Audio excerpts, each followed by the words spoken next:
The planning group is an important part of ISG because we work with our clients in kind of 4 different areas: project due diligence, engagement, funding, and then kind of the planning parts. And it really helps clients work through the process to identify projects, get funding behind it, get the community involved, and then really work to implement those projects in their communities. Engagement really gets the community involved in the process. So in the Orange City project, for example, we had user group meetings early on in the process, and that was looking at community leaders who could be school superintendents, city council members, leaders in the community who were really involved in more traditional kind of focus group discussions early on.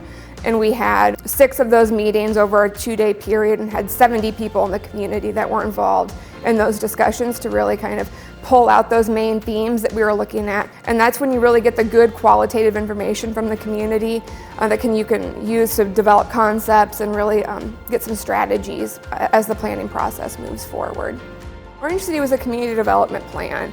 So you're looking at like a 10 to 20 year kind of how do we see our community growing and developing in the future. So you're looking at housing, commercial and industrial development, and quality of place.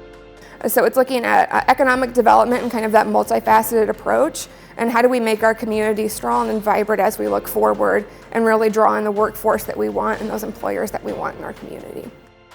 They had a lot of pieces in place, but they were looking to take that next step. So they were very proactive when it came to acquiring land that would be strategic for economic development. They had a comprehensive plan in place. They had a preliminary trails plan in place. But they wanted somebody with an outside perspective to come and say, okay, what do we do next with all these pieces that are in place?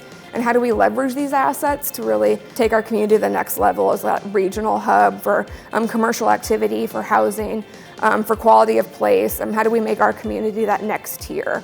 And that's the role that ISG played, and that was the value that we brought in that process, was to really say, okay, you have all these great building blocks in place, but how do we use those building blocks to help your community and kind of use these existing pieces that you have to really build upon that. So it's really that outside perspective that they were looking for and that ISG was able to provide.